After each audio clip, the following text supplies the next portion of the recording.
ఈ గిఫ్ట్ వాడికి నచ్చుతుందంటావా? ఏమండి, వాడి చదువుకి చాలా అప్పులు చేశారు. ఇప్పుడు ఇంత ఖర్చు పెట్టి ఈ కంప్యూటర్ అవసరం అంటారా?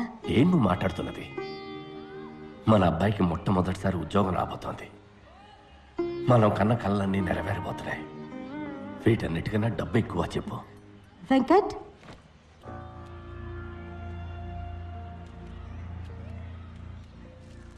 రే, ఇవాళ నువ్వు ఇంటర్వ్యూకి వెళ్ళాలి కదా? నేను వెళ్ళలేదు. ఏ? నాకు ఇంజనీర్ అవ్వడం ఇష్టం లేదు.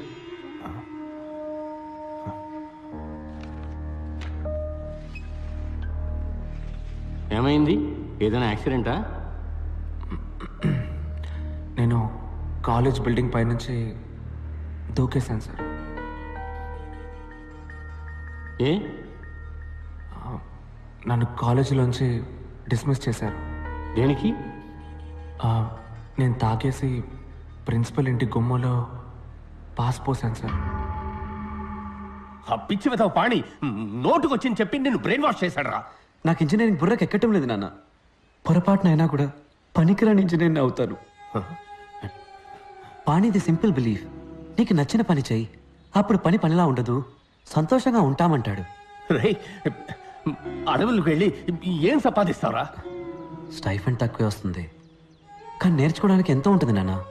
రే, ఒక 5 ఏళ్లలో నీతో చదువుకున్న వాళ్ళందరూ సొంత ఇల్లు కారు కొనుక్కుని సెటిల్ అయిపోతారా. తర్వాత నువ్వే ఫీల్ అవుతావు. నేను సంతోషపడతాను నాన్న, కానీ ఇంజనీర్ అయితే మాత్రం లైఫ్ లాంగ్ ఫీల్ అవుతాను. ఊళ్ళో అంతా నిన్ను చూసి నవ్వుతారా. నువ్వు పెద్ద ఇంజనీర్ అవుతావని అందరూ ఎంత గొప్పగా చెప్పుకుంటున్నారు. ఐఈసీలో చేరి చదువుకోవడానికి మీ అబ్బాయి పెట్టి పుట్టాడని కృష్ణమూర్తి అంకుల్ ఇప్పటికీ చెప్తాడు. వాళ్ళందరూ ఏమనుకుంటారా? కృష్ణమూర్తి అంకుల్ నా రూమ్కి ఏసీ పెట్టించలేదు నాన్న. నాకు ఫీజు కట్టి చదివించింది ఆయన కాదు నాన్న. చిన్నప్పుడు నన్ను భుజం మీద ఎక్కించుకుని జూ అంతా తిప్పి చూపించింది ఆయన కాదు నాన్న. అదంతా చేసింది మీరు. మీరేమనుకుంటున్నారనేది నాకు ముఖ్యం. ఏంట్రా, ఏదైనా సినిమా చూసి వచ్చావా? డైలాగులు కొడుతున్నావు? అయ్యో, కోప్పడకండి. వాడు అసలే చాలా బాధలో ఉన్నాడు. తర్వాత అదికిలాగా ఏమన్నా చేసుకుంటాడేమో. నేనేం మాట్లాడకూడదు కదూ? నేనేం మాట్లాడను, నేనేమి మాట్లాడను. ఏమన్నా అంటే సార్ పైనుంచి కిందకు దూకేస్తారు. లేదు నాన్న, నేను ఆత్మహత్య చేసుకోను, ప్రామిస్. నాన్న, దీన్ని చూడండి. పాణి మీ ఫోటో నా పర్సులో పెట్టి ఏమన్నాడో తెలుసా? ఎప్పుడైనా నీకు ఆత్మహత్య చేసుకోవాలనిపిస్తే ఈ ఫోటోని తీసి చూడు. నీ డెడ్ బాడీని చూస్తే వాళ్ళ మొహంలో ఉన్న చిరునవ్వు ఏమవుతుందో అని కొంచెం ఆలోచించమన్నాడు నాన్న.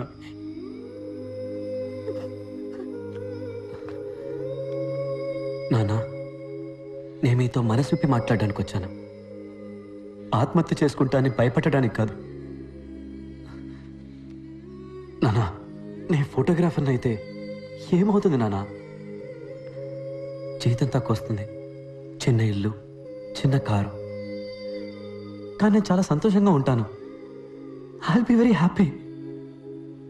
వచ్చే జీతంలో మీకు ఒక మంచి షర్టు, అమ్మకు ఒక మంచి చీర కొనిస్తే చాలు, నా మనసుకి ఎంతో తృప్తిగా ఉంటుంది.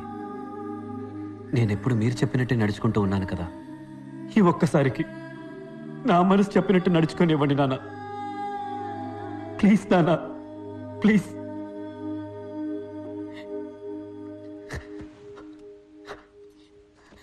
నాన్న, ప్లీజ్ నాన్న. నేను ఇది తిరిగి ఇచ్చేస్తాను. వెంకట్, ఒక ప్రొఫెషనల్ కెమెరా ఎంత రేట్ ఉంటుందిరా? ఇది ఇచ్చేసి ఎక్స్చేంజ్లో అది తీసేసుకుందాం. కాస్త ఎక్కువైనా పర్వాలేదురా.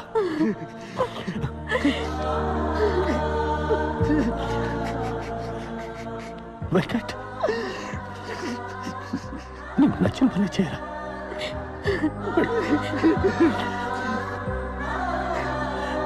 నువ్వు బాగుండాలి. అన్ని సెమిస్టర్స్లోనూ నీకు మార్కులు తక్కువగా వచ్చాయి. ఏ? భయం సార్. నేను చిన్నప్పుడు స్కూల్లో చదువుకునేటప్పుడు నాకు మార్క్స్ బాగానే వచ్చేవి sir.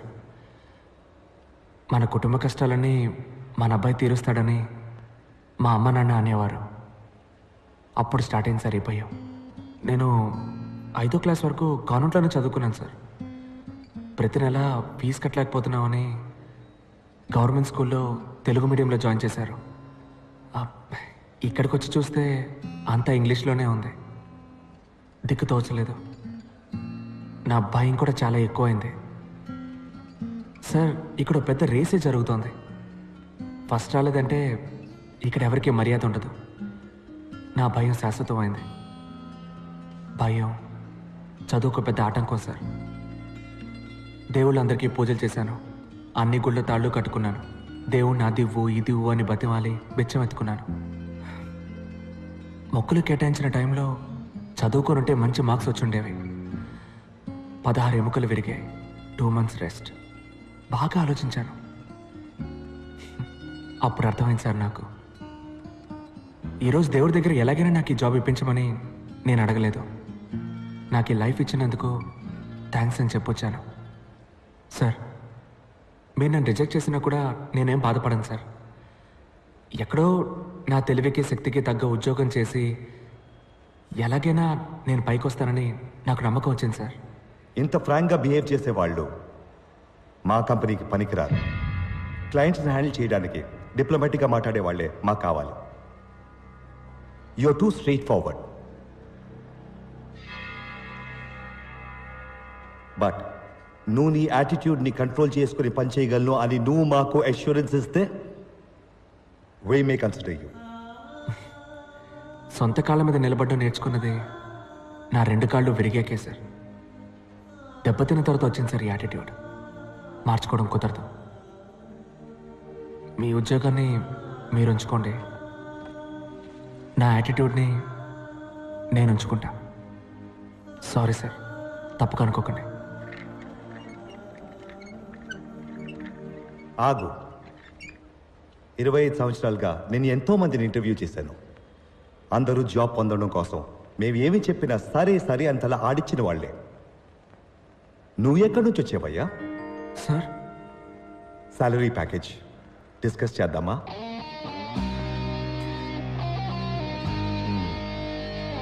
Thank you sir. Thank you sir.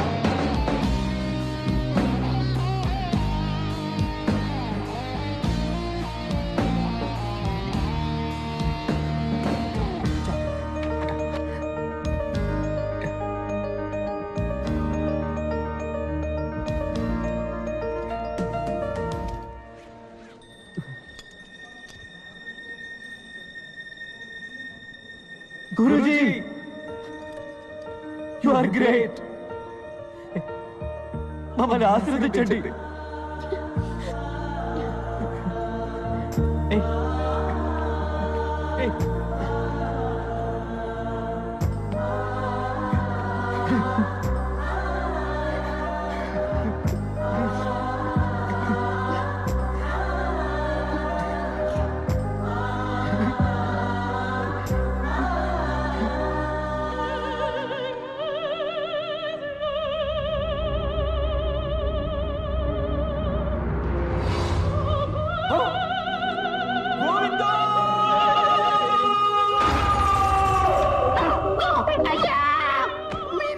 చెప్పారు వాడికి ఉద్యోగం వస్తే మీ మీద తీసేయమని. అయ్యా,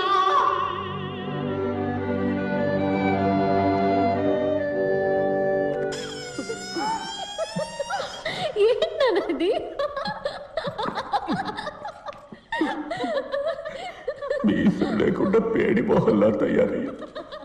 నా పరువు కాస్త పోయింది. శనక్కాయల నిఖిల్, ఈ ఓటమిని నేను ఒప్పుకోను. ఫైనల్ ఎగ్జామ్లో పాస్ అయితేనే కదరా నీకు జాబ్ వచ్చేది. ఈసారి క్వశ్చన్ పేపర్ని సెట్ చేయబోయేది విరూపాక్ష సుందరం రా. Dad, that's not fair. Everything is fair in love and war. This is World War III. Nikhil, నువ్వు చచ్చావురా. ఏ మావా, ఏంటి ఈ టైంలో?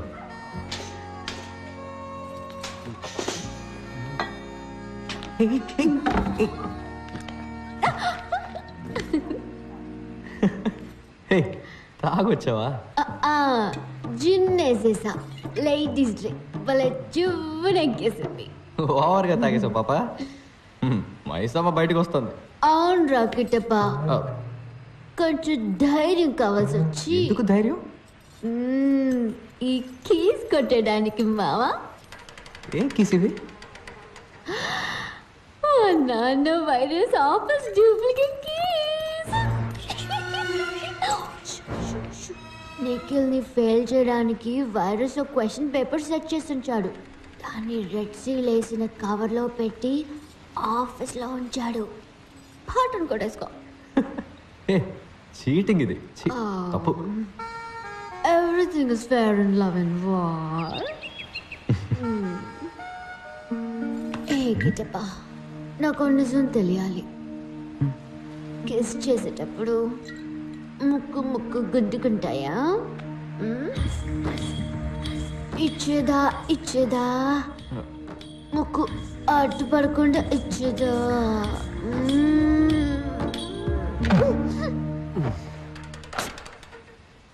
దమ్ముందమ్మా.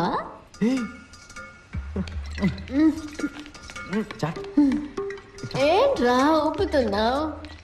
కూర్చో. ఏ మైసమ్మ, మొరింగా తింటావా? మొరింగానా? ఇదంతా బర్మా ఫుడ్, నాకు చాలా ఇష్టం. ఇది అత్తోం బేజో, ఇది మొరింగా, ఇది కౌస్. కిట్టప్ప, ఏం పేర్లు రావి? అత్తో, బేజో, మొరినియా, కౌసే. బర్మా మలయాళంలో ఉంది. Paranyo, Kainyo, Keti Kunjumon, Koinyan, Bara, Kunikunan, Kunjakobovan. Ninyamanino. Panchabatla Sarangapani. ఏం పేరు అది? పంచబట్ల సారంగపాణి. యక్, స్టైల్గా లేదు. పెళ్ళైన తర్వాత నీ పేరుని నా పేరు వెనక తగిలించుకోను.